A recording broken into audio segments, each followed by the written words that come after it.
The gravity lie. Why physicists are finally admitting the universe is computed. A horizon alarm chirped once, then flatlined. The lab went still. On the screen, heat with no history, like someone had scrubbed the metadata from reality. The grad student whispered, "That can't be thermal," but her hands were already shaking. If this signal holds, the universe is overwriting itself as it runs. Here's the hit. Gravity isn't fundamental, it's computed, rendered from information you never see. Black holes opened the case, paradoxes stacked, hallways turned into cross-exams, papers got quietly rewritten. Entropy and entanglement drew a new map, surfaces outsmart volumes. If gravity emerges, your space and your time are outputs. To feel why the force feels real, we go where nothing should come back. The paradox that wouldn't die. Start with two rules that usually don't argue. General relativity says a black hole is a place where escape is impossible. Quantum mechanics says evolution is unitary. Information isn't destroyed. It's scrambled, mixed, then, in principle, recoverable. Put them together and something breaks. Pattern interrupt. If both are right, your past can't splinter into oblivion, yet black holes say it does. Stephen Hawking did the calculation in the mid-1970s, treating quantum fields near a horizon. He found radiation, thermal, featureless, set only by the black hole's mass, charge, and spin. That meant a black hole could evaporate away, leaving a pile of heat with no imprint of what fell in. If the initial state was detailed and the final state was generic, the universe just lost track. Quantum mechanics wouldn't allow that. Stakes right here. If information really disappears, physics becomes a many-to-one function. Two different pasts could lead to the same future. Predictability is dented, and so is your ability to trust cause and effect. Meanwhile, ordinary matter collapses, forms a horizon, emits Hawking quanta, and shrinks. Where did the bookkeeping go? This isn't academic hair splitting. It decides whether your memories are, in principle, recoverable in this universe. Careers rode on it. Conferences turned into courtroom dramas. One side defended unitarity, the other said horizons are smooth and the semi-classical math is trustworthy. You couldn't have both, at least not with the tools on the table. Watch the micro moments. There's the chalkboard standoff, page after page of Bogoliubov coefficients, someone muttering that the modes outside are thermal because they're entangled with partners inside. A hand draws a tortoise coordinate. Another hand circles the event horizon. See, the outgoing radiation knows nothing. Across the hall, a young theorist whispers, but quantum theory doesn't forget. Pattern interrupt. A crumpled coffee cup mid-air, frozen as the room realizes both can't be true as stated. The public bet arrives years later, Hawking versus the Unitarians. Hawking eventually concedes, but the route to his reversal isn't clean. No one had a full mechanism. They had a boundary intuition. Why did no hair hurt so much? Because classical black holes, stripped to mass, charge, and spin, couldn't carry the combinatorial detail needed for quantum bookkeeping. If two stars with different microstates collapse to the same hole, and the Hawking radiation depends only on those three parameters, the outside view erases distinctions. The paradox sharpened. Either horizons encode more than the classical picture suggests, or quantum mechanics needs an exception around strong gravity. Meanwhile, something else was happening. Thermodynamics kept poking through. Wittgenstein had argued the entropy of a black hole scales with its area, not its volume. Hawking's calculation locked that in. Entropy, the ledger of missing information, wasn't living where you'd expect. It was on surfaces. If that's true, then maybe the horizon isn't empty. Maybe it's an accountant. But there was one problem. The Hawking pairs, one out, one in, are entangled. If the outside keeps recording identical thermal spectra with fresh partners while the interior remains hidden, entanglement across the horizon grows without bound. Late radiation stays correlated with interior modes that will never be seen. If the whole evaporates completely, those correlations have nowhere to go. The entropy of the radiation would rise forever.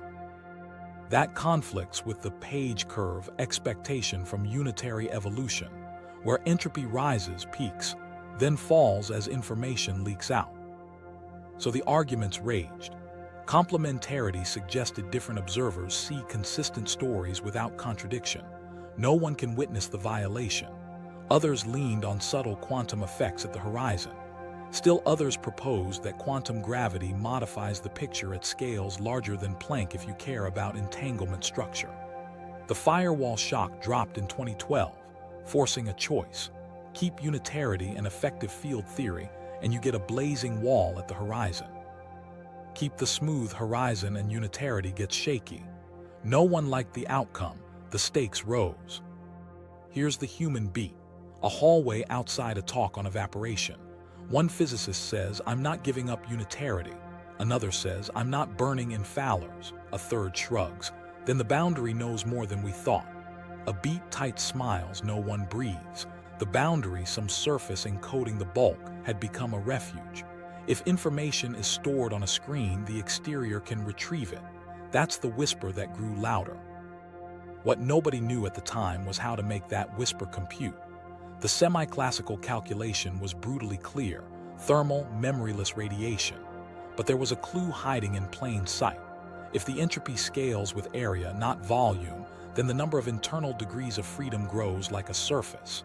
That's a hint that the interior might be encoded on the boundary. Not a metaphor, an instruction. If true, erasure is an illusion produced by looking at the wrong variables. Action moved to thought experiments. Toss in a diary. Wait eons. If quantum rules hold, the radiation after a critical page time should start revealing correlations that reconstruct the diary's content. But how can late quanta know what fell long ago if the horizon was smooth and local physics held? The paradox tightened its grip. Papers multiplied. Some argued black holes are fast scramblers, shuffling information quickly across their degrees of freedom. That helped, but didn't show how the outside gets the data without violating locality at the horizon.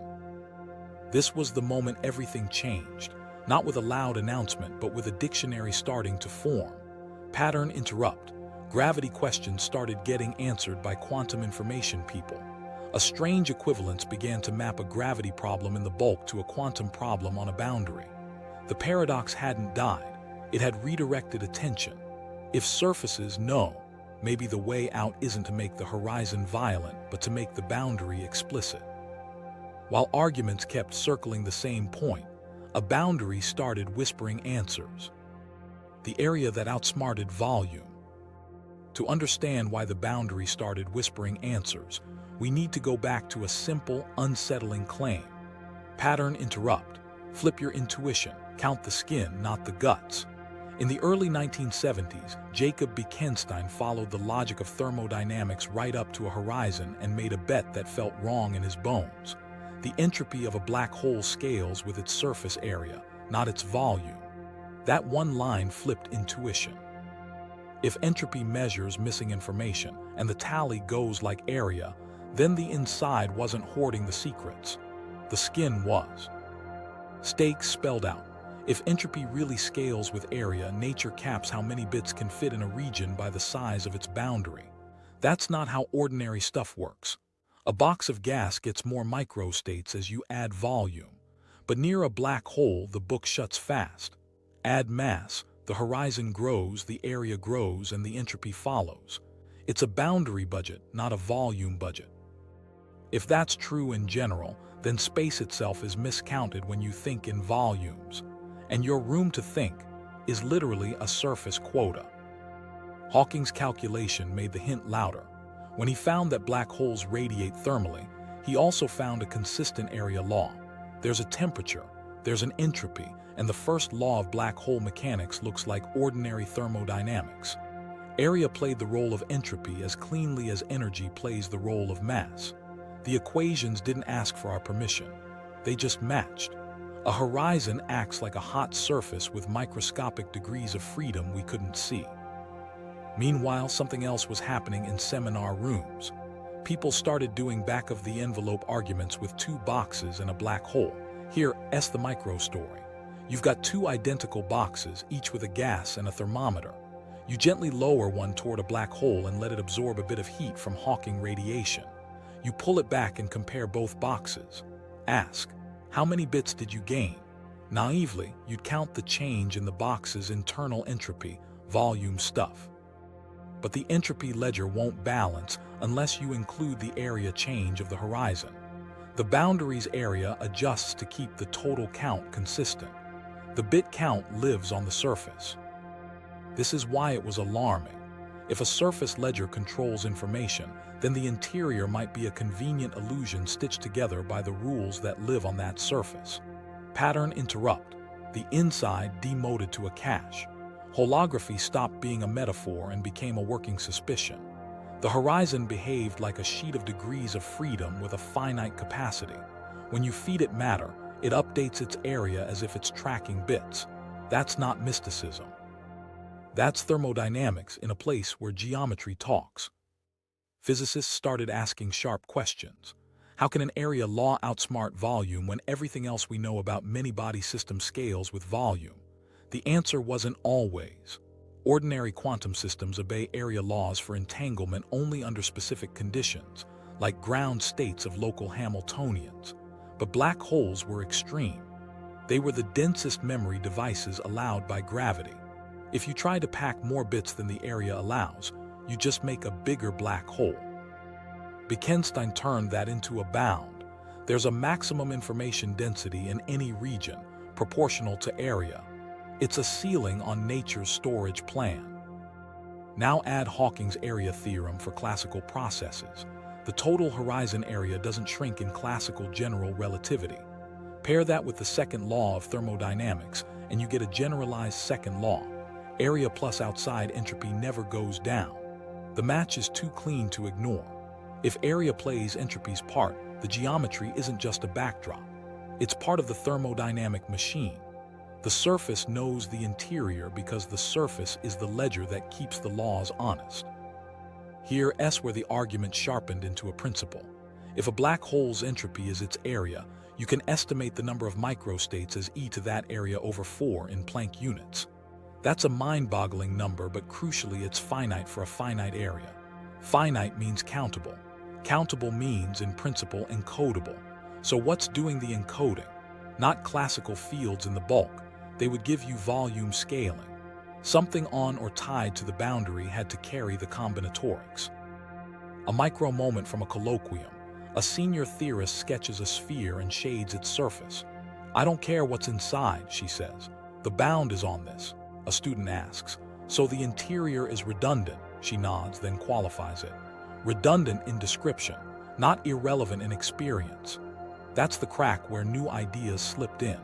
If the interior can be redundantly represented by boundary data, then we can do physics by reading the screen instead of peering behind it. But there was a technical gap. Saying the boundary knows doesn't give you a dictionary.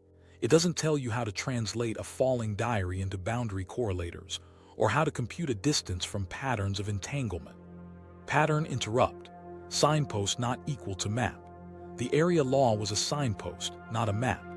People needed an explicit equivalence where a question with gravity on one side becomes a question without gravity on the other, and both answers match.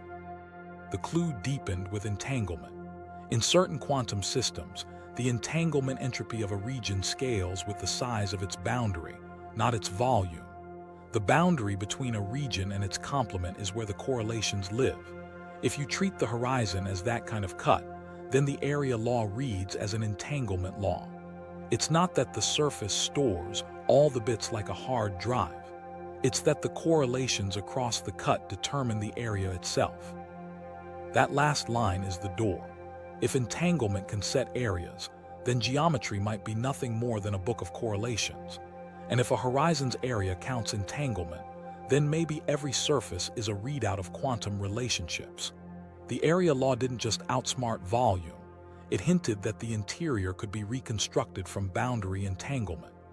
That's when a dictionary arrived with entries so precise you could switch languages mid-calculation and not lose your place. The dictionary between worlds. Here's where the boundary stopped whispering and started speaking in full sentences. Pattern interrupt. Gravity switched genres. In 1997, Juan Maldacena wrote down a startling equivalence. A universe with gravity living in a negatively curved space, anti-de Sitter, ADS, has a twin description with no gravity living on its boundary, a conformal field theory, CFT. One reality, two languages. The bulk is curved geometry and falling objects. The boundary is quantum fields and operator algebras. Do the calculation on either side, you get the same answer. It wasn't a slogan, it was a dictionary. Stakes laid bare. If gravity has an exact translation into a theory without gravity, then gravity looks like an emergent dialect. The force that bends geodesics becomes a pattern of correlations in the boundary's quantum state. That reclassifies what felt fundamental into something you can compute from a different, arguably simpler, substrate. Personal stakes. If geometry is grammar, your reality is a sentence the boundary writes. For people who'd been staring at horizons that refused to leak secrets, a working dictionary promised a new route. Read the boundary, decode the bulk. Action moved fast. The correspondence meant that a black hole in the bulk is a hot state in the boundary CFT. Thermodynamics on one side becomes statistical mechanics on the other. A scattering amplitude in ADS translates to a correlation function on the boundary. Even better, geometry. The distances, areas, and curvatures started to look like functions of entanglement patterns in the CFT. A pair of regions entangled, just so, maps to a bridge in the bulk. Sever the entanglement and the bridge pinches off. Researchers began to switch languages mid-calculation, set up the problem in gravity, jump to the boundary for a tractable computation, then translate back for a geometric answer. Here's a hallway micro-story. A postdoc taps a bulk Penrose diagram with a pen, then points to a dense page of boundary operators. Same thing, she says. Pick your poison. Her colleague grins. I'll take the poison that renormalizes. Beat. The room laughs, tension drops, then snaps back in. They weren't joking. Techniques from conformal field theory, operator product expansions, bootstrap constraints were now tools for answering questions about spacetime. The paradox that once seemed locked behind a horizon was suddenly on a blackboard covered in boundary algebra. Then came the pushback, and it was fair. Our universe is ADS, it isn't sealed in a neat box with a time-like boundary where you can post your quantum data. Cosmology looks more like de Sitter, DS, with a positive curvature, accelerating expansion, and a very different notion of boundary. Skeptics pointed out that success in ADS doesn't guarantee relevance to the messy, flattish patch we inhabit. The dictionary could be a clever model, not a law of nature. But there was a counter, and it didn't rely on hand-waving. The math kept producing correct, testable insights within its domain. It computed spectra of strongly coupled theories that no perturbative method could touch. It reproduced black hole thermodynamics precisely. It revealed that certain quantum error-correcting codes naturally describe how bulk regions are redundantly encoded in boundary degrees of freedom, code subspaces that protect bulk information from local errors on the boundary. If you tried to erase a bit of the boundary, the bulk message still reconstructed from the rest. That's a code smell you expect from a computed system, not a raw, fundamental one. The most audacious entry in the dictionary tied geometry to entanglement. The Ryu Takuyanagi proposal said, take a region on the boundary. The entanglement entropy of that region equals the area of a minimal surface hanging into the bulk that ends on the region's edge.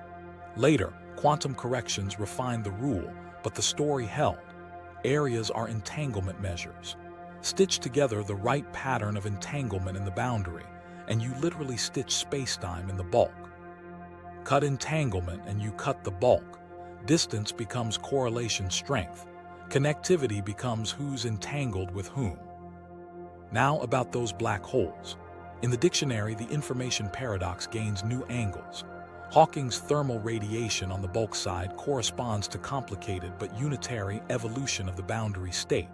If the boundary is unitary, and standard quantum field theories are, the bulk must be as well. The missing information starts to look like missing access. You weren't reading the whole boundary, or you weren't extremizing the right entropy functional. When theorists computed the page curve using quantum extremal surfaces within the holographic setup, they found the bend they wanted. Entropy rises, peaks, then falls. The boundary, when treated with the right rules, already knew how information escapes. Here, that's where the language shift gets uncomfortable and illuminating. Bulk locality, the idea that what happens here only depends on the immediate vicinity, turns into a highly non-local encoding on the boundary. A small bulk region can be reconstructed from many different boundary patches. That redundancy is exactly what quantum error-correcting codes do. It also explains how the boundary can know too much, without any single local boundary observer knowing everything. Unitarity is saved at the level of the full code, even if any one readout looks coarse. Skeptics didn't let up. Beautiful, but can it leave ad-s? Work began on flat space holography, celestial amplitudes, and de Sitter analogs. It's messy. It's ongoing. Still, the conceptual spine didn't snap. If gravity admits any holographic dual, even in toy settings, then the lesson travels. Geometry may just be a rendering of quantum information. Meaning crept in through a back door. If the same physical situation has two complete descriptions, one with gravity, one without, what do we call real? The practical answer in the offices was simple, whichever side computes, but the philosophical weight is hard to miss. When a dictionary exists, you stop mistaking one language for the thing itself. Gravity started to look like grammar, powerful, precise, but not the ultimate alphabet. A last micro moment, quiet but telling. A young researcher closes her laptop after deriving a bulk geodesic length from a boundary correlator. She shakes her head and smiles. "It's just entanglement," she says, half in disbelief. The room nods. They've learned a new language, and in it, spacetime is a story the boundary tells. Space woven from entanglement. Get this? The dictionary didn't just translate gravity into quantum language. It claimed geometry itself is a printout of entanglement. The Ryu-Takuyanagi rule turned heads because it was so specific. Take a region on the boundary, find the minimal area surface in the bulk that ends on its edge, and that area, divided by 4 in Planck units, gives the entanglement entropy of that region. Not approximately. For holographic theories, that's how you compute it. Later, quantum corrections upgraded minimal to extremal, but the core message stayed. Areas measure entanglement. Stakes right here. If areas measure entanglement, then cut entanglement and you literally cut space. Two boundary patches that barely talk to each other entangle less. The bulk between them thins. Push it further, lower the entanglement, and the bridge pinches off entirely. Suddenly, distance is just correlation strength, and connectedness is a network property. That reframes every instinct we have about space. We feel distance as meters.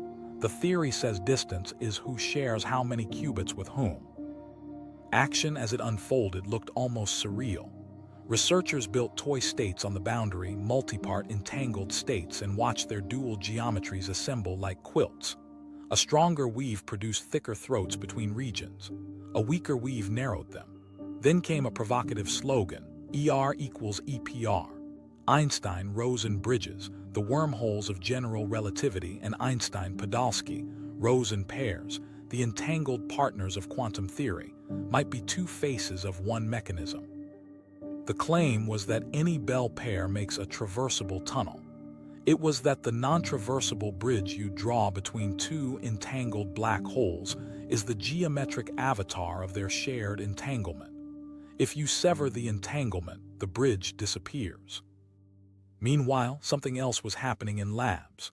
No, not ADS in a bottle, but small quantum devices that let people map entanglement to geometry-like relationships.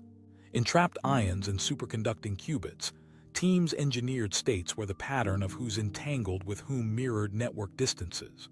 When they perturbed a qubit and watched information scramble, the spread matched predictions from holographic models for how disturbances ripple through a curved bulk.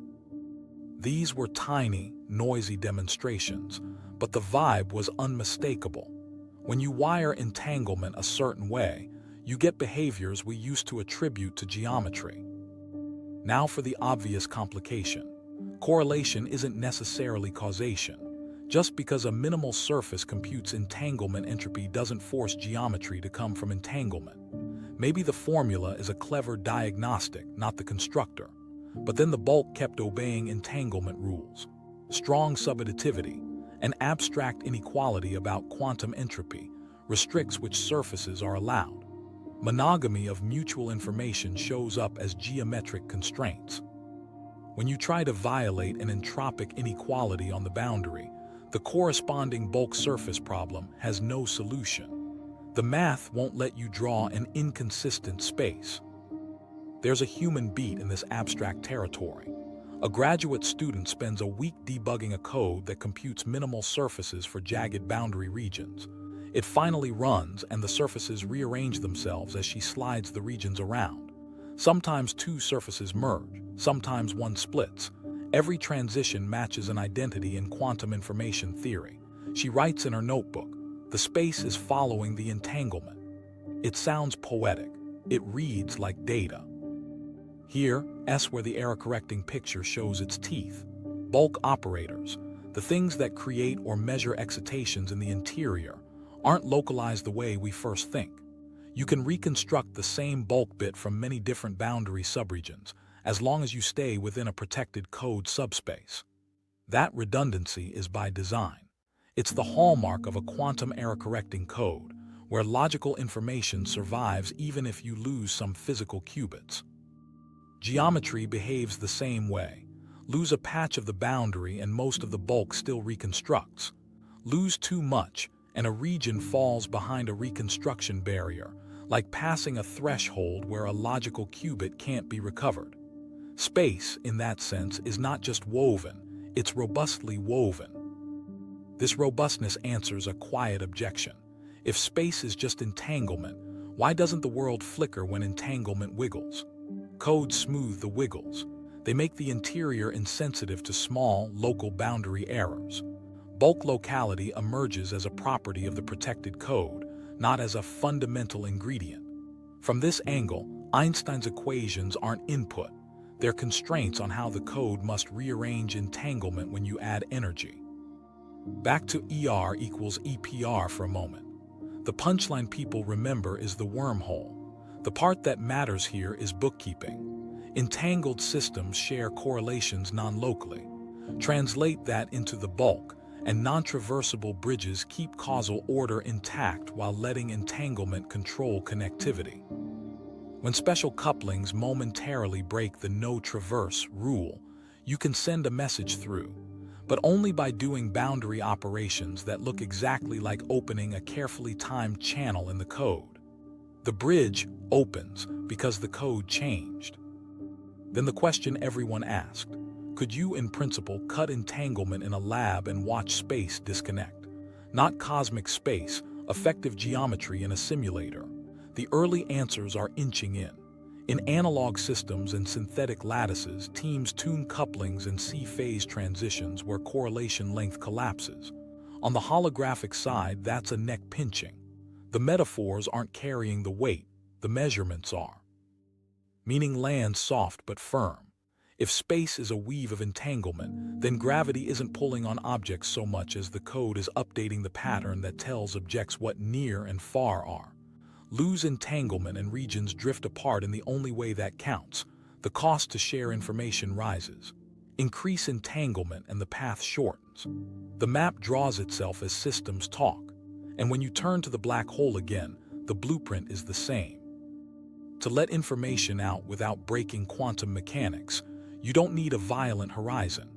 You need a boundary code that learns, a weave that rethreads so the outside can reconstruct what fell in. Heat, bits, and Einstein. To see how gravity might be computed rather than fundamental, follow the heat.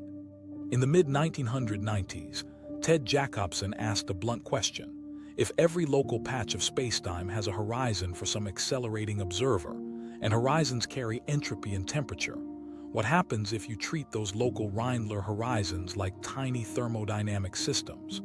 He wrote down delta Q equals TdS, the first law, and demanded it hold for every local cut. Out dropped Einstein's equations. not from curvature axioms, from heat flows and entropy gradients. Energy crossing a horizon changes the entropy. Requiring the second law to behave gives you the geometry that makes it true. Stakes right here. If Einstein's equations are an equation of state, then spacetime isn't a fundamental substance. It's a macroscopic description of hidden microdegrees of freedom. Like pressure in a gas, curvature would be an emergent variable that only makes sense when you average over bits you can't see. That demotes gravity's status. It also gives you a lever. Change the information accounting, and the geometry must update to keep thermodynamics consistent. Action moved to a different register in 2009 when Eric Verland pushed the idea into force language. Imagine a particle held near a holographic screen, a notional surface that encodes information about the region inside.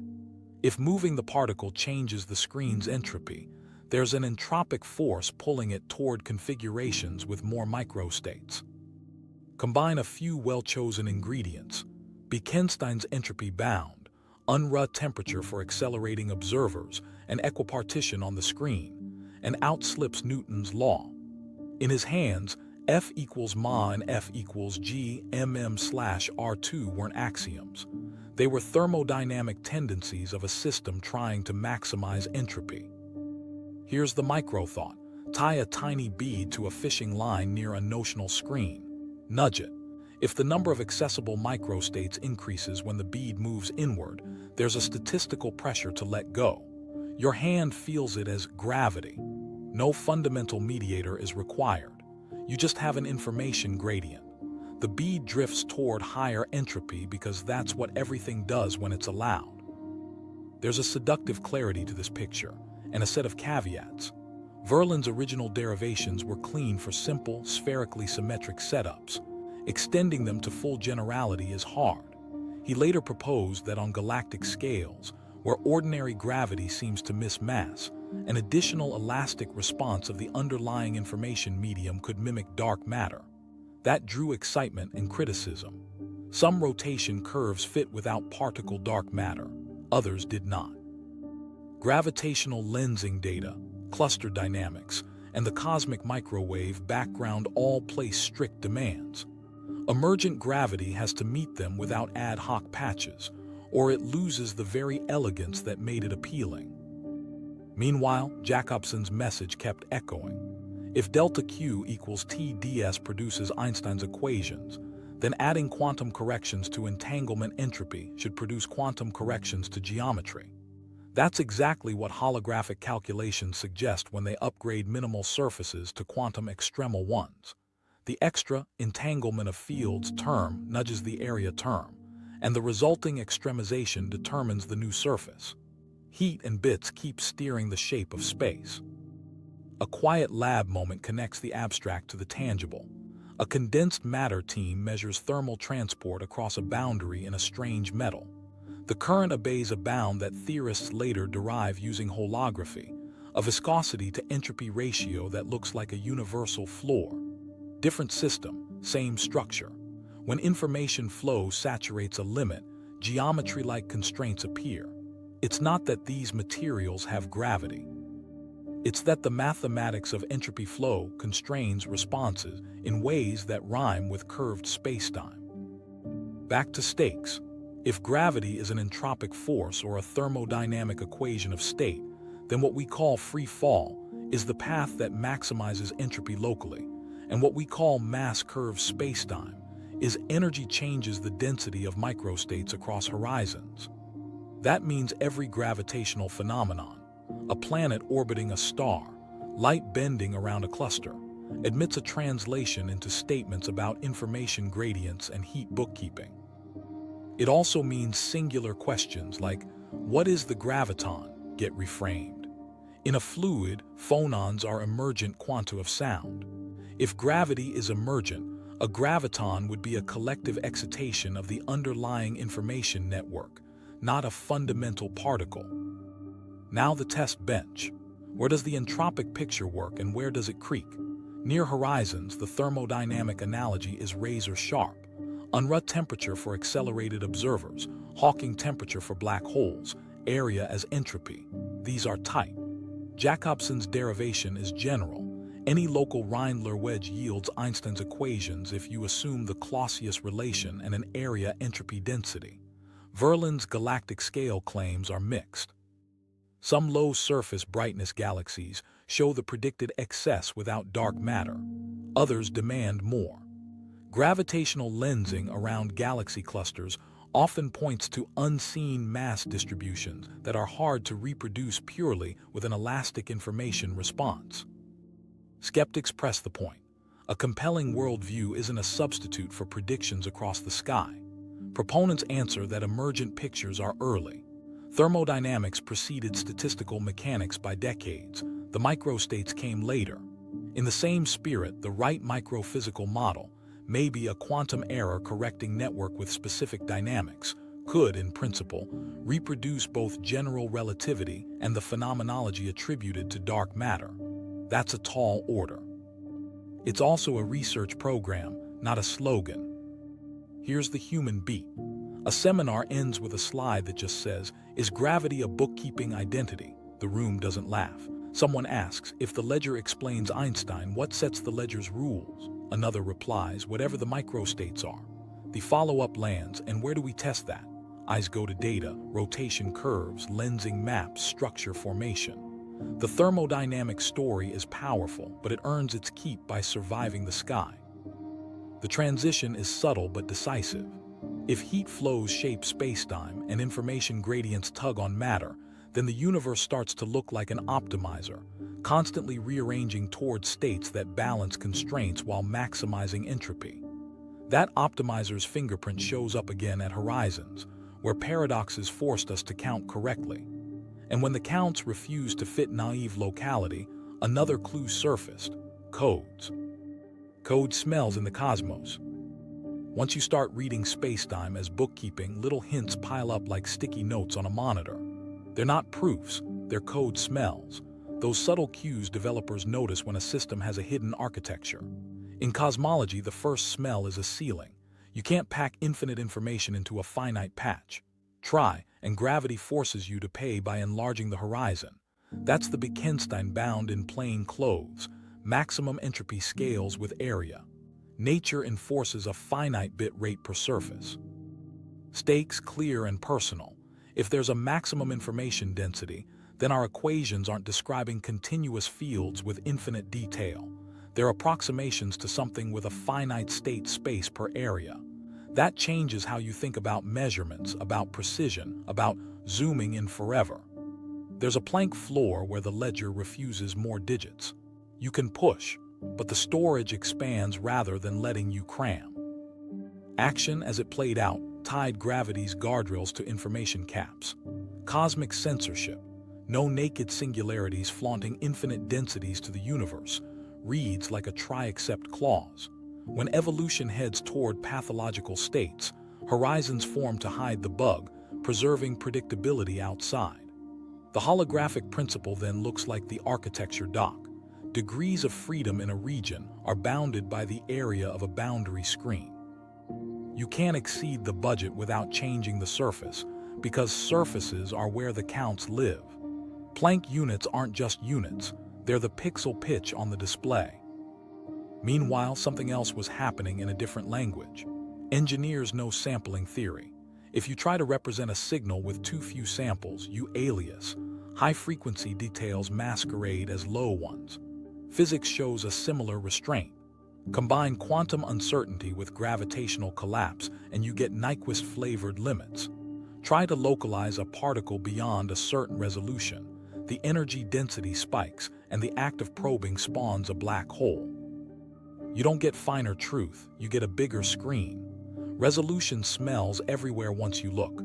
Finite precision, finite bandwidth, finite throughput. A micro story from a seminar. A theorist sketches a tiny ruler near a horizon and asks, "How many marks can we trust?" Someone raises a hand. "Until the marks make the ruler heavier than its own Schwarzschild radius." Laughter breaks the tension. The joke lands because it isn't a joke. Precision costs energy. Energy curves spacetime. At some point, your measuring device erases the very feature it tries to resolve. That's not a philosophical limit, it's operational. Then the smell that made holographers grin. Error-correcting codes in add-SCFT weren't metaphors, they were mechanics. The way bulk operators reconstruct from many different boundary regions matched the behavior of quantum codes that protect logical bits from local errors. Lose part of the boundary, and the message still decodes.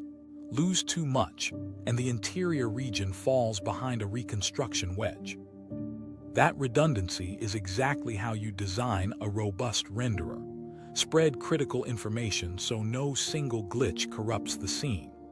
The bulk felt less like a raw manifold and more like a protected file system. Here's where skeptics stepped in rightly. Our universe is at-est, we don't have a neat time-like boundary with a dual lab CFT.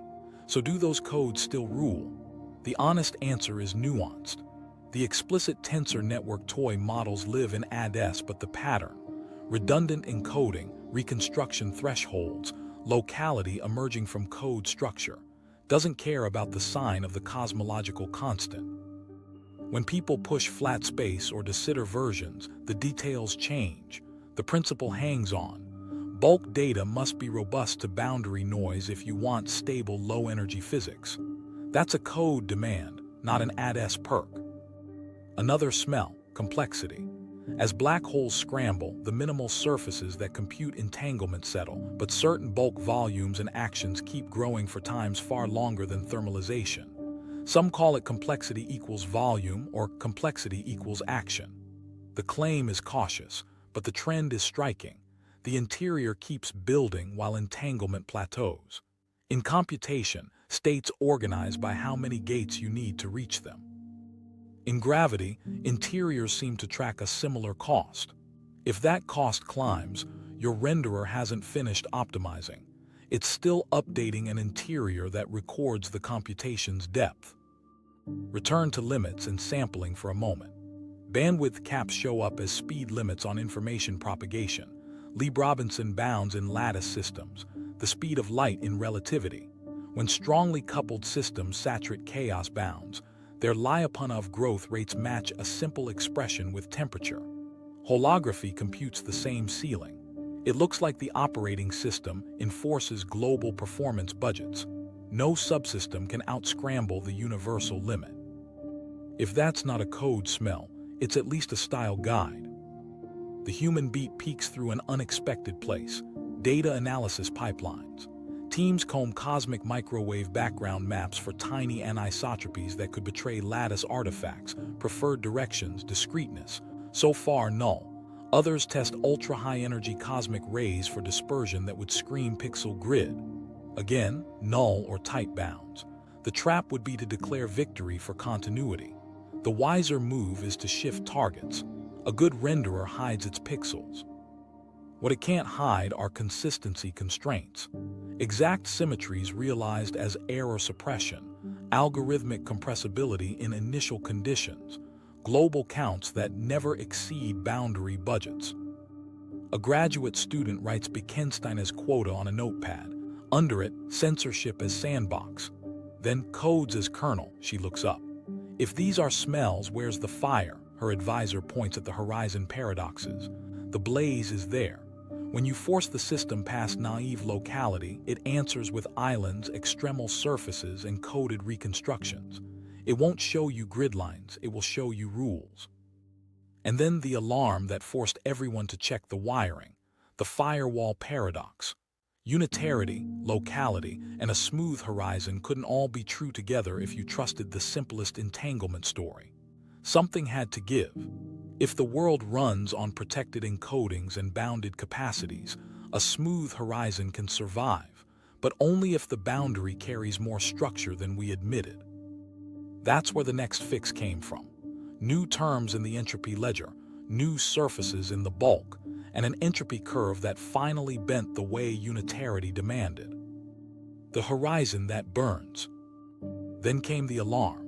In 2012, 4 theorists, Almery, Maroff, Polchinski, Sully, ran the entanglement ledger to its edge and found a contradiction you couldn't hand-wave. If Hawking radiation is unitary, late quantum must be entangled with the early radiation that already escaped. But semi-classical physics also says each outgoing quantum at the horizon is entangled with a partner just inside. Quantum mechanics won't let a single bit be maximally entangled with two systems at once. Pick two: unitarity, locality, or a smooth horizon. Something had to burn. Stakes, and they were personal. A smooth horizon isn't decor, it's the equivalence principle in action. Fall freely and local physics looks normal. Replace that with a searing firewall at the horizon and general relativity loses a pillar. Keep it smooth and unitarity. The core promise that probabilities add up and information isn't lost looks shaky. Hold on to both and locality breaks. For people who'd spent careers safeguarding these principles, AMPS felt like pulling a pin from the center of the scaffold.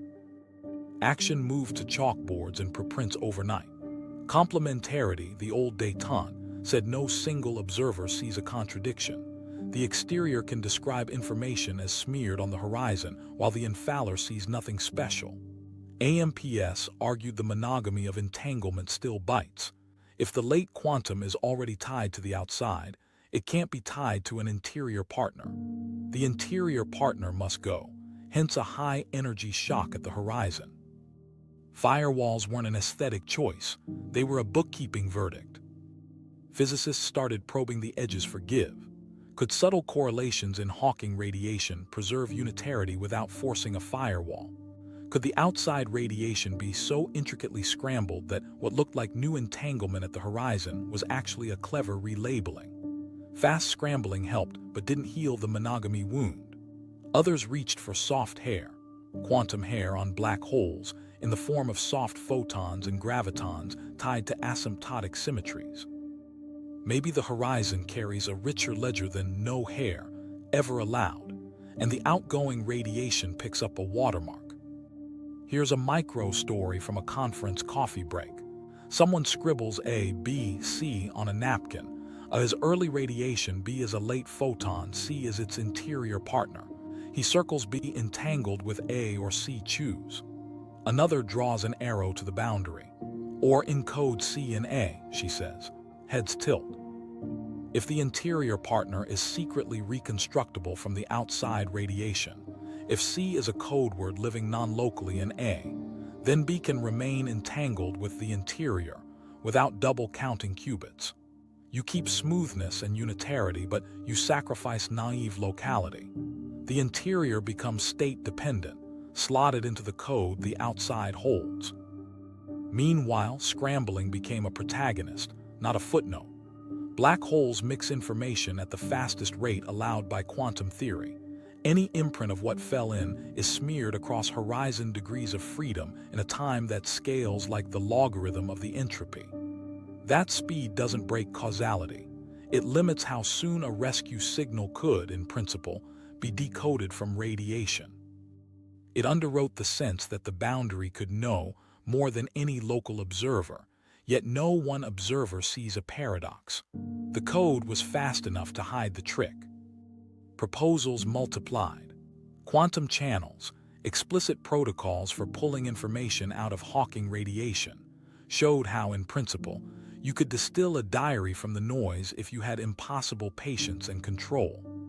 Soft hair papers argued that memory stored in low-energy modes at infinity dresses black hole states with labels that can, in principle, be read back out. State-dependent interior operators tried to define the inside as a mirror of the outside code, dodging monogamy by refusing to assign the same operator algebra to all states. Each move kept unitarity and tried to keep the horizon calm, at the price of letting the boundaries encoding carry more weight than anyone wanted to admit. Skeptics pressed, if the interior is encoded in the radiation, doesn't that make the horizon a mirage? If operators depend on the state, do we still have a consistent quantum theory? The replies were blunt. Consistency lives at the code level, not in any one patch's algebra. You can't have an infaller and a distant observer compare notes. No experiment lets them. The paradox evaporates with the opportunity to witness it. And yet something was missing. These were stories about who holds which qubits. They didn't compute the entropy curve. They didn't show, with the same merciless clarity that raised firewalls, how the ledger should be kept. Then a new term appeared in the book, an extra piece you had to extremize when you computed the fine-grained entropy of radiation. It wasn't a fix by fiat. It was a rule, the same rule that tied areas to entanglement, applied in a new way. Here's the human beat. A talk finishes with a slide that reads, "No drama, no loss, no locality, pick two," a hand goes up. Or pick better entropy, nervous laughter. The speaker nods. We were counting wrong. What nobody knew at the time was that the right count doesn't stop at the cutoff surface where you collect radiation. It includes regions you didn't think belonged to the outside at all. When you let the entropy functional choose those regions for you, balancing an area cost against a matter entropy gain, the curve that refused to bend finally bends. The stakes drop an octave but cut deeper. If you can keep smoothness and unitarity by changing how you count, the horizon doesn't need to burn. The price is admitting that outside and inside aren't primitive. They're outputs of a global optimization in a code that lives on boundaries. The next step wrote this into a formula and drew new surfaces in spacetime, surfaces that told the radiation where its missing bits were hiding and when they'd be counted as its own. The island trick. Here, S where the ledger fixed itself. Start with a simple but brutal calculation. Collect Hawking radiation far from a black hole, trace out everything else, and compute the fine-grained entropy. Do it naively and the entropy rises forever. That's the curve that breaks unitarity. Now add a missing ingredient from holography. The entropy you're computing isn't just the matter entropy of the radiation. It's a generalized entropy you must extremize over candidate surfaces, and it includes an area term for any surface that splits spacetime. Action looked like this. You draw a contour around the radiation region and ask if I allow extra islands inside the black hole to count as part of the radiation's domain. What surface makes the total entropy stationary and minimal? The functional balances two pressures.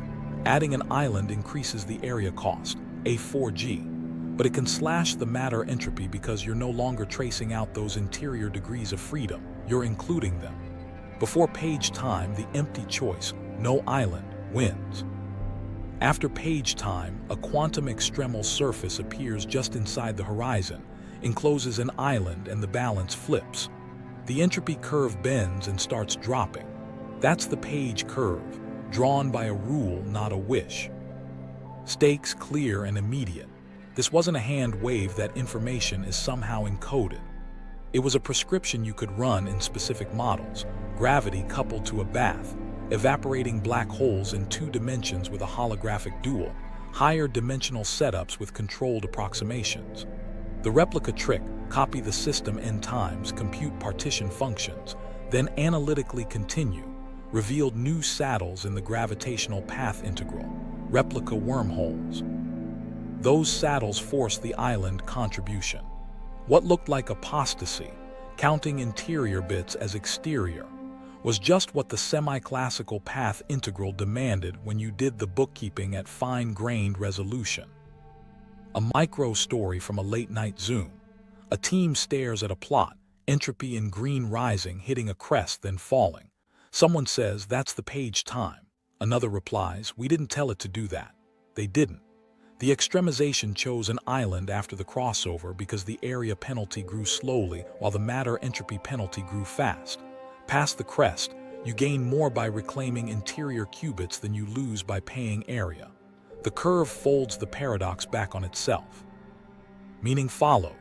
If the radiation's entropy includes an island, then the interior is encoded non-locally in the Hawking quanta already outside.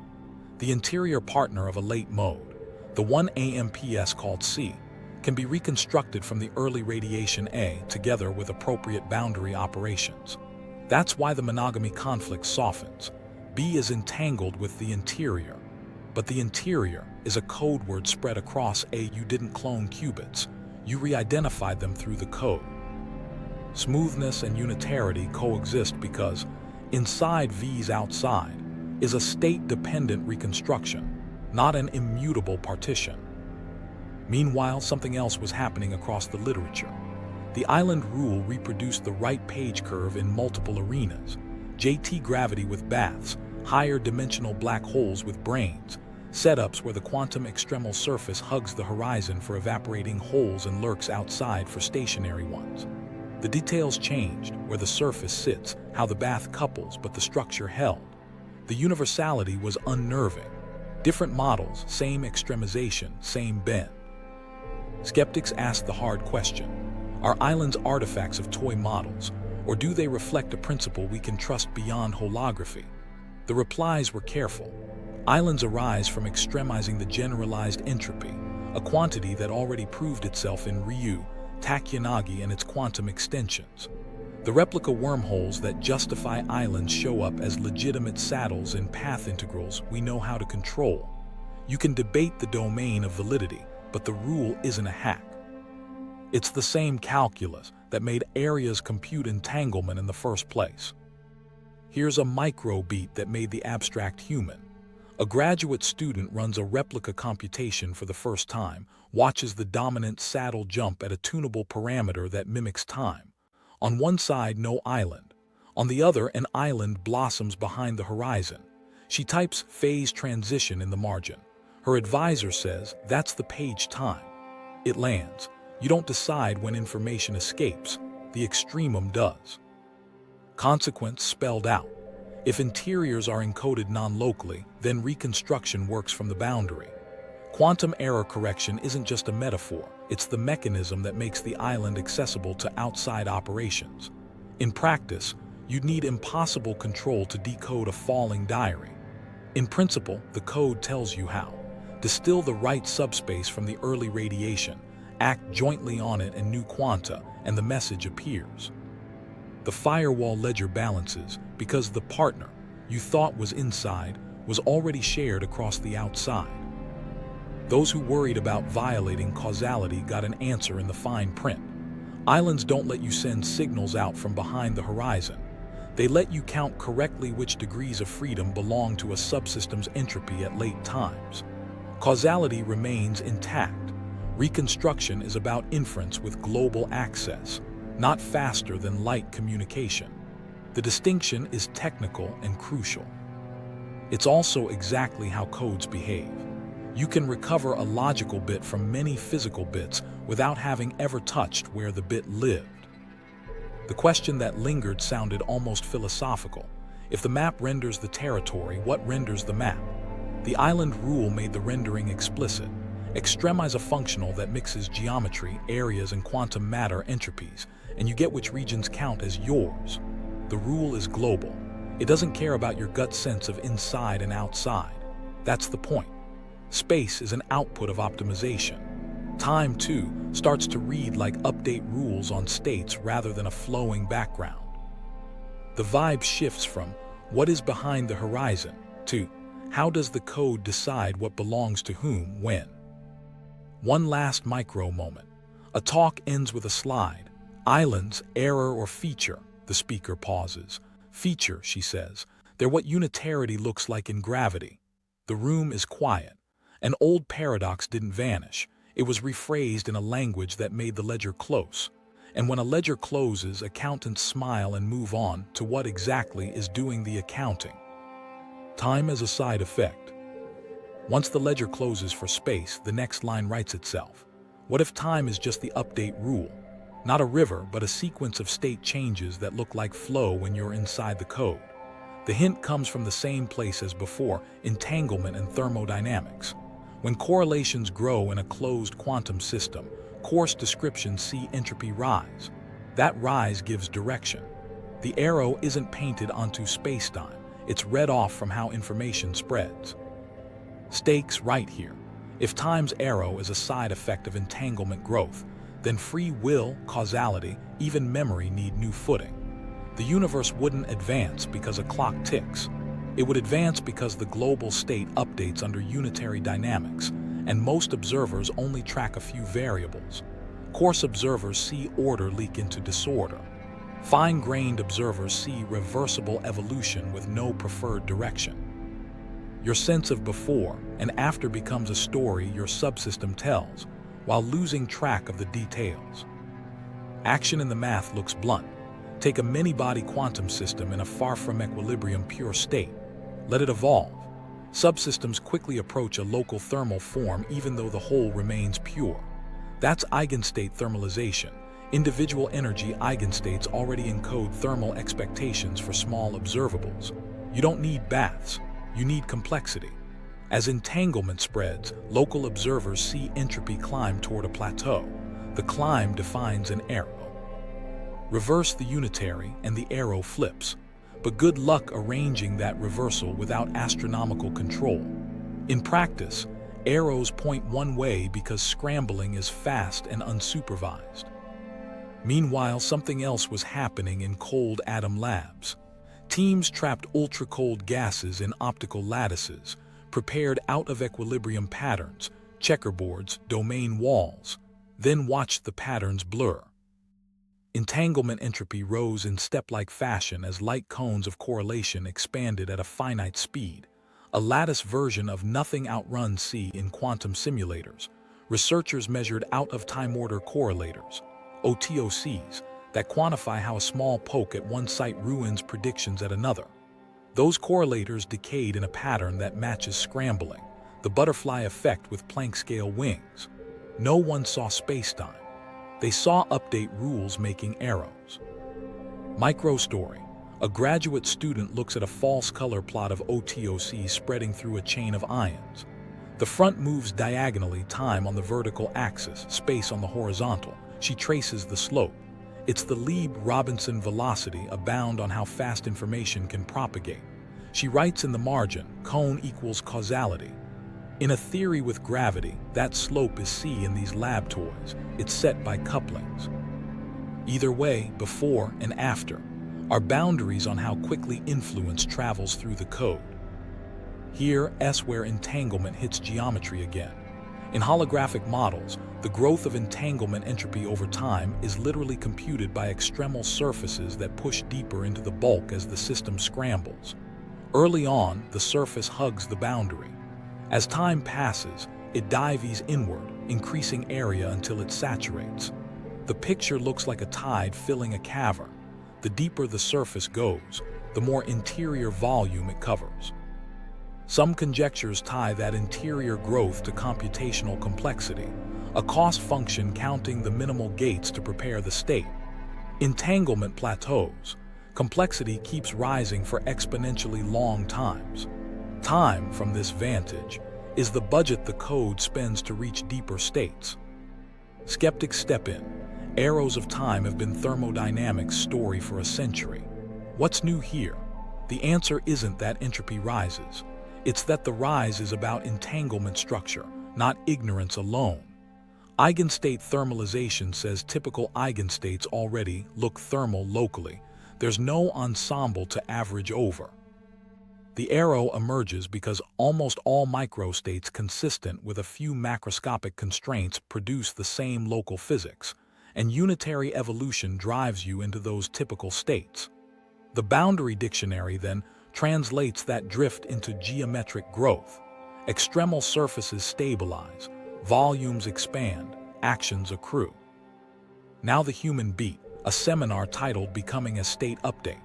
The speaker clicks to a slide with 3 lines. State, rule, readout, he says. Time is what the rule does to the state, the arrow is what the readout can't undo.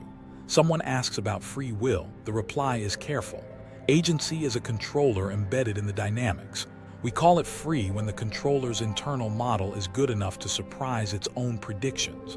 Nervous chuckles. The point holds. In a computed cosmos, choice is a path through state space constrained by the same update rules. That doesn't erase meaning. It reframes it as computation.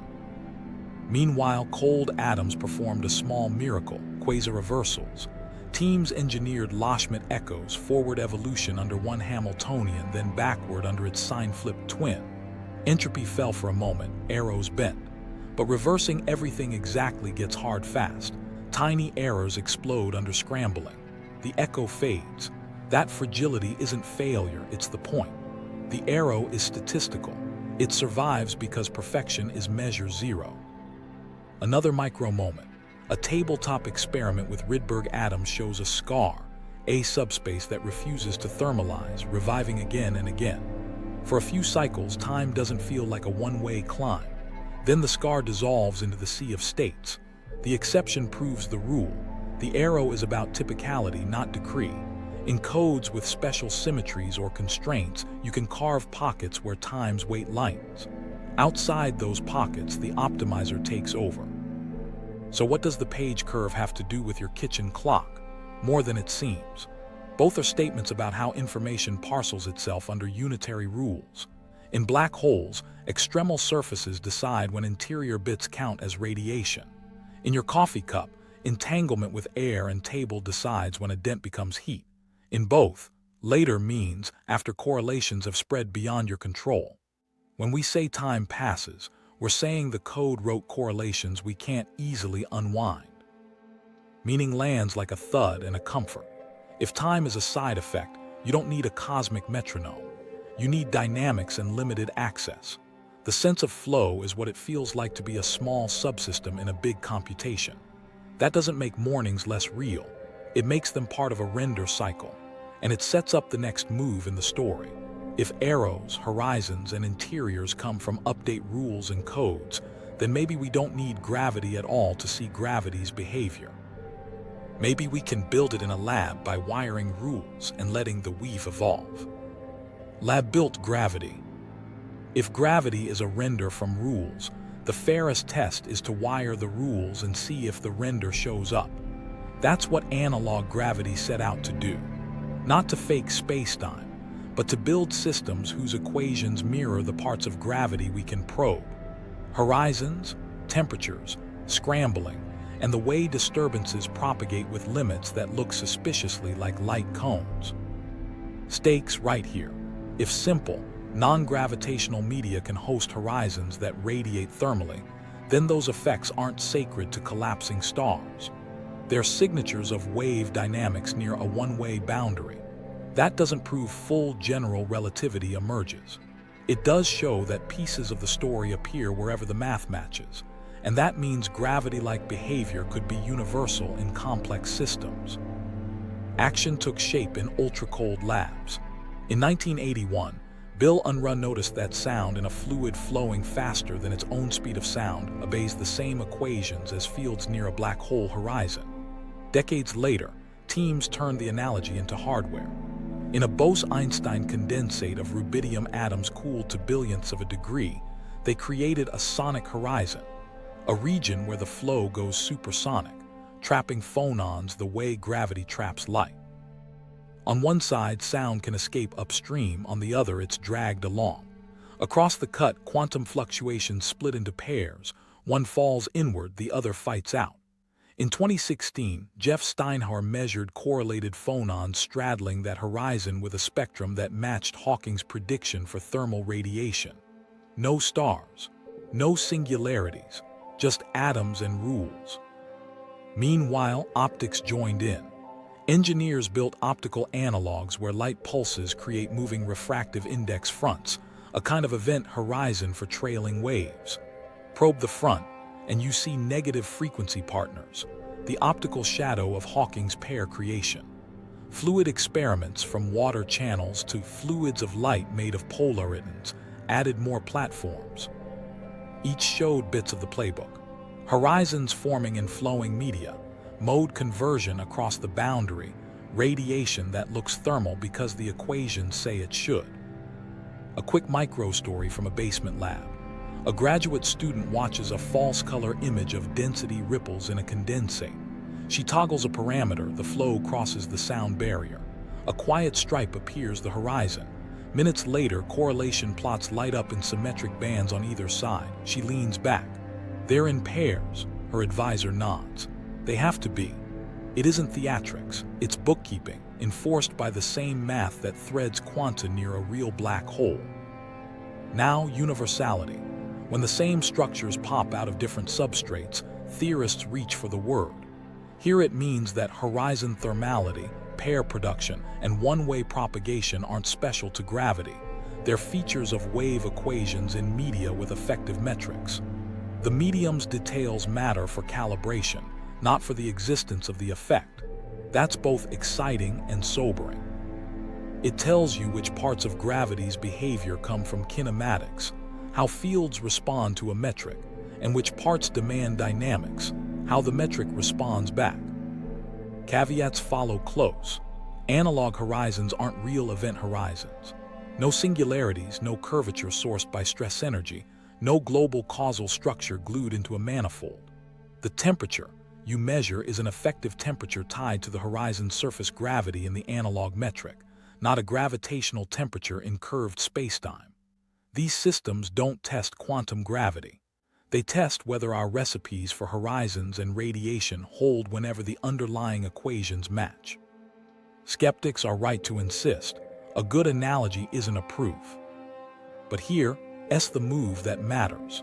If the behaviors we thought required gravity appear wherever the code implements the right structure, then gravity's kinematic face looks like an emergent pattern. Add error-correcting logic to your code, redundancy, protection against local noise, and you start to get the robustness bulk geometry needs.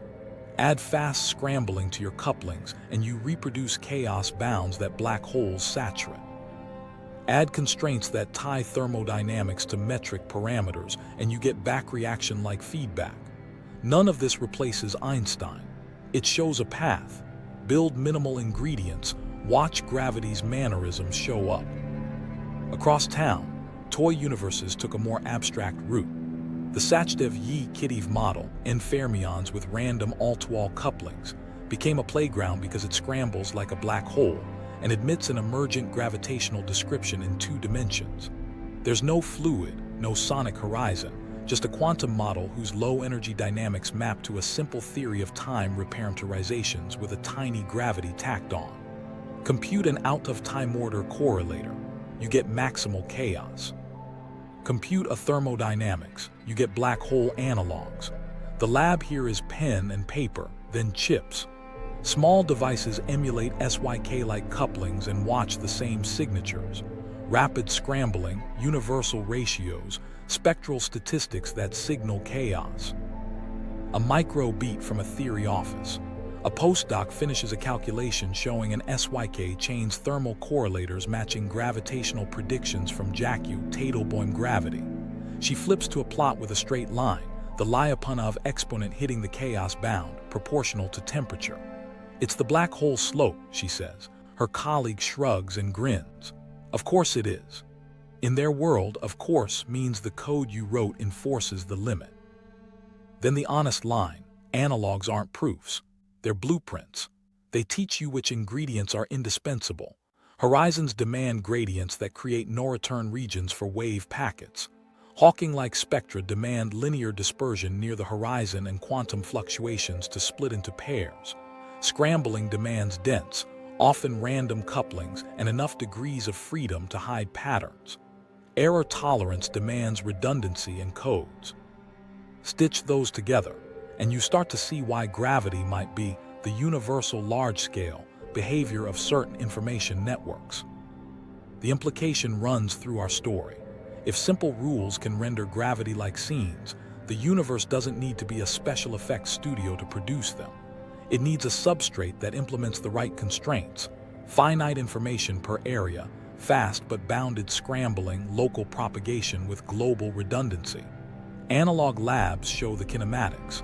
SYK-like toys show the chaos.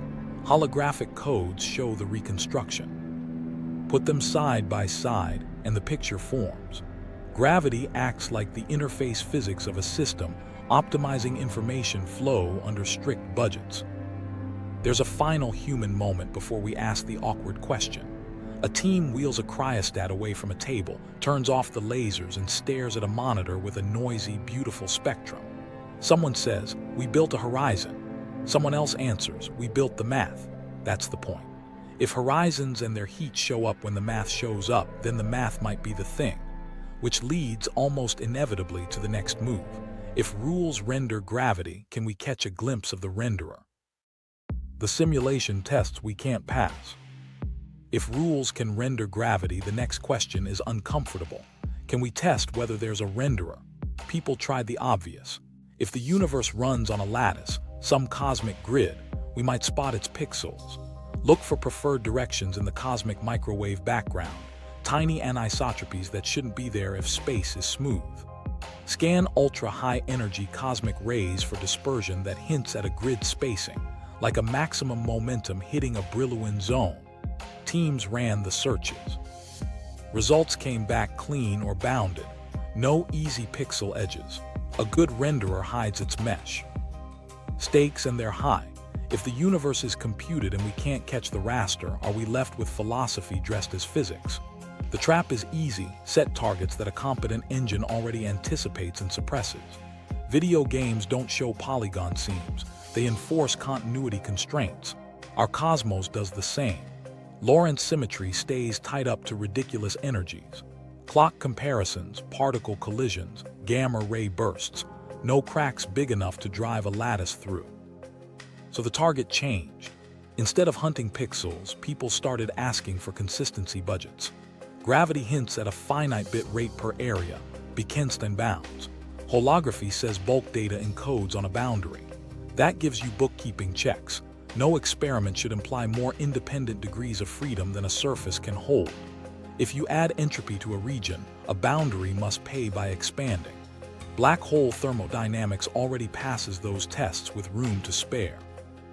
The renderer, if it exists, is following its own quotas. Another line of attack went algorithmic. Kolmogorov complexity asks how short a program can be that prints a given string.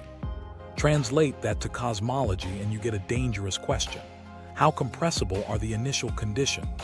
If the early universe's pattern of fluctuations can be described with suspiciously short descriptions, beyond what inflation statistics explain, you might smell a design choice. People probe the CMB for low complexity features, aligned multipoles, repeating phases, unexpected symmetries. Some anomalies flirted, then wilted under better data. The sky kept looking like a draw from a simple random process with parameters we already fit. A micro story from a data room. A postdoc runs a compressibility metric on clean CMB maps, half hoping for a dip. The curve sits where Gaussian fields predict. She exhales. Nothing weird. Her advisor smiles, not disappointed. A good engine loves randomness. True randomness is hard to fake badly. The irony lands. If someone optimized the cosmos, they optimized it to look like nobody did. Meanwhile, computability edges crept in from theory. Certain spacetimes would let you compute non-computable functions by throwing resources at gravitational setups, Malamut-Hogarth machines and their cousins. If you could build them, you'd catch physics stumbling past Turing limits. General relativity admits strange corners. Quantum gravity and censorship seem to stamp them out. The universe behaves like a sandboxed environment, powerful but not infinite, exotic but bounded by rules that prevent paradoxes and oracle machines. If there's a renderer, it disallows halting problem hacks. Back to stakes. If the straightforward flags fail, what remains?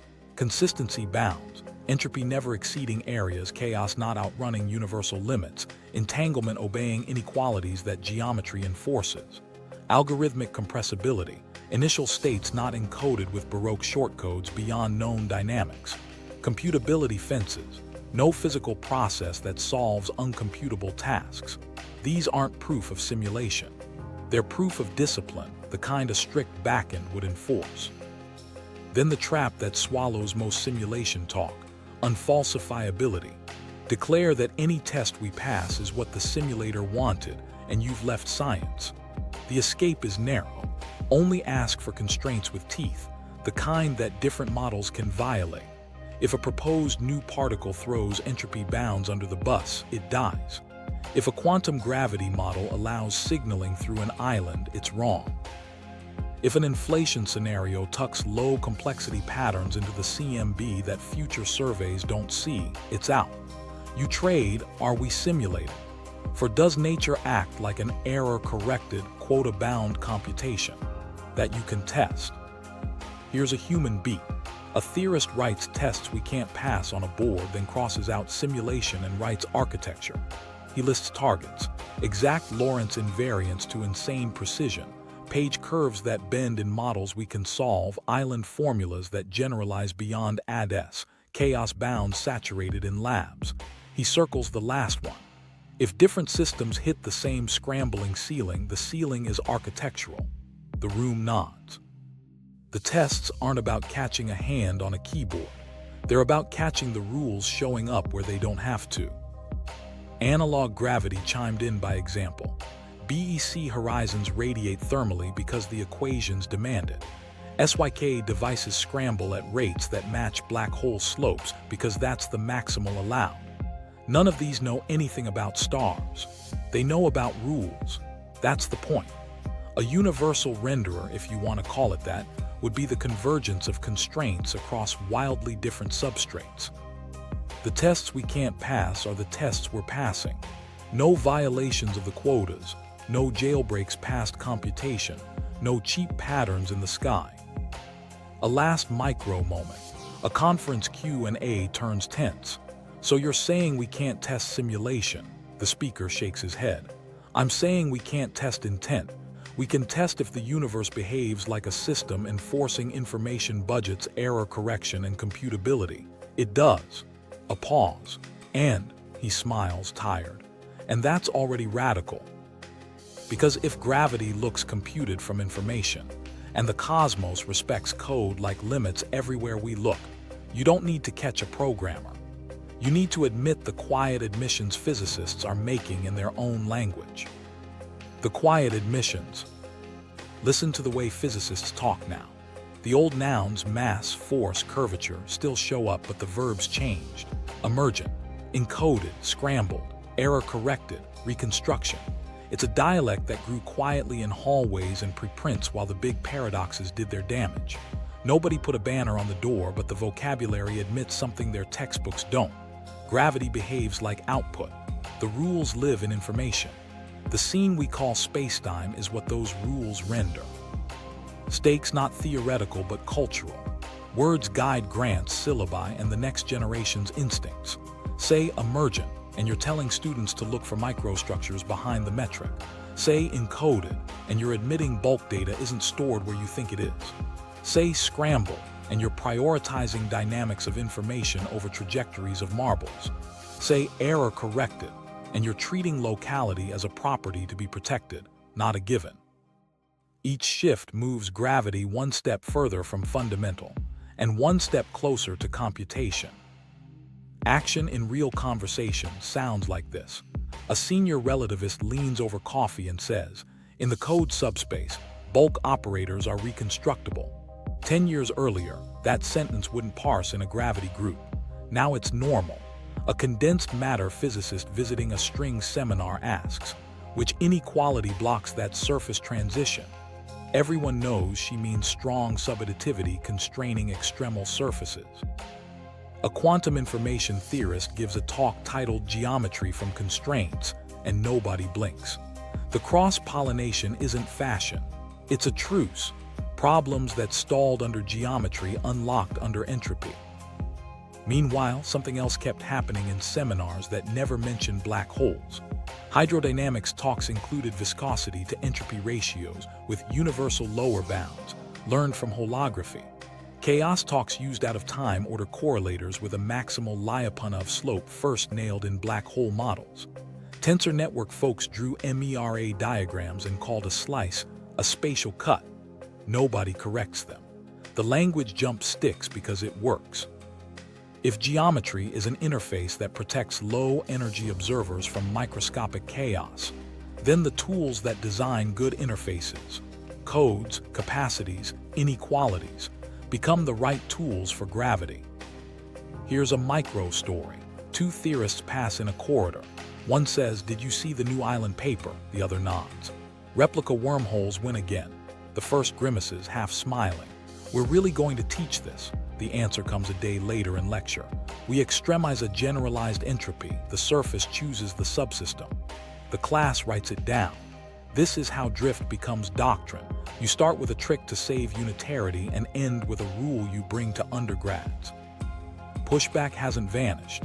Cosmologists remind everyone that our universe accelerates. It's not as mathematicians bristle when error correcting becomes a metaphor stretched past proofs. Phenomenologists ask for numbers that hit telescopes, and yet even critics use the new nouns. They'll say, if there's a flat space dictionary, reconstruction wedges must change. Or, de Sitter entropy looks like a bound. What does it bound? The argument happens inside the admission. Information language frames the question. Politics creeps in because words move money. Emergent spooks textbook committees that prefer axioms to wagers. Funders trust particles you can name. They hesitate at codes you can't detect. Departments built on clean separations, gravity here, information there, hesitate to reward hybrids. The workaround is results. Page curves that bend in solvable models. Bounds that show up in real materials. Analog horizons that radiate as predicted. Each concrete win drags the language behind it. Another micro beat softer. A young postdoc at a whiteboard writes bulk equals logical, boundary equals physical, then pauses. I'm not saying it is a computer, she adds. Her advisor shrugs. We never say it is, we say it acts like one. That hedge is the admission's armor. You don't need a literal machine. You need a structure that enforces budgets, protects messages, and renders stable scenes from fragile parts. That's enough to move the field. Quietly, consensus drifted. Not a vote, more a gravitational pull. Review talks now open with Bekenstein, Hawking, Ryu, Takuyanagi quantum extremal surfaces, as if the path from area to islands was inevitable. Jacobson's derivation of Einstein from delta Q equals TdS shows up as motivation, not provocation. Verlin's entropic gravity claims remain contested, but his framing, forces from information gradients, sits in the toolkit. The cutting edge treats Einstein's equations as constraints the code must satisfy to keep thermodynamics consistent. The emergent label isn't fringe, it's plausible default. Skeptics still ask the hard, necessary question. Does this language predict new sky? The honest answer is measured. Where it should, it has. Chaos bounds in lab systems, transport bounds in strange metals, page curves in models that compute. But the big bridge, robust predictions in our de Sitter-like universe, remains under construction. Flat space holography, celestial amplitudes, ds entropy, work in progress. The admission isn't that we're done. It's that the root that keeps working roots through information. The human beat that lingers is humility. Physicists who once swore off words like information as philosophy now write them into Lagrangian's margins. String theorists sketch codes. Quantum information theorists prove theorems that tell relativists which spaces can exist. Experimentalists tune cold atoms to watch arrows of time grow from scrambling. The map is not the territory, they still say. Then they add under their breath, but the map renders the territory we can measure. So why tiptoe? Because the label computed scares people into hearing a programmer. The better framing is quieter. Gravity looks like the interface physics of a system that enforces finite information per area, fast but bounded scrambling, and redundancy that protects locality. Call it emergence if that helps. Call it encoding if that clarifies. Either way, the next line is hard to avoid. If gravity is output, what are we? And who, or what, is the user of this interface we call spacetime? What it means for you. Let's bring it home. If gravity is output, not input, then your daily life is an interface story. Identity becomes a pattern in the code, stable because redundancy protects it, fragile because updates never stop. Agency isn't a ghost outside the rules, it's a controller running inside them, steering local outcomes by writing to available degrees of freedom. Ethics shifts from what's true to what preserves coherence and capacity for others to compute their futures. Think locality as interface. Your senses, your instruments, your habits, all tuned to a rendered layer that keeps causal order clear and costs hidden. Measurement is the render trigger. When you ask a sharp question, the code allocates bits, collapses alternatives into outcomes, and writes them where your interface can read. Death in this framing isn't a metaphysical cliff. It's deallocation. Your process stops receiving updates. Your state diffuses into ambient degrees of freedom. That doesn't trivialize grief. It explains why memories fade into the environment. The ledger reassigns your bits. There's a practical test we all run without meaning to. Call it the light switch test. You flip the switch and expect the universe to keep rendering without a hitch. No stutter, no frame tears, no lag, and it does. That's the sign of a hardened backend, error-corrected, redundant, budgeted. It also tells you where not to look for proofs. Good interfaces don't blink. They fail gracefully at quotas and bounds, not in glitches. What do you do with this lens?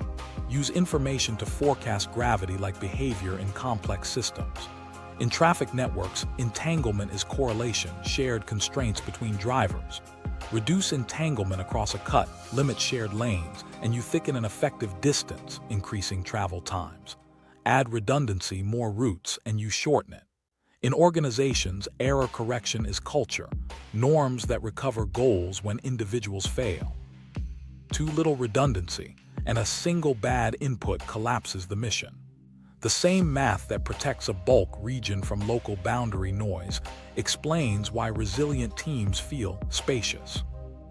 On a screen smaller than a universe, your brain becomes the case study. Neurons wire redundancy and compression into every perception. You don't store raw frames. You store features, edges, motion, surprise.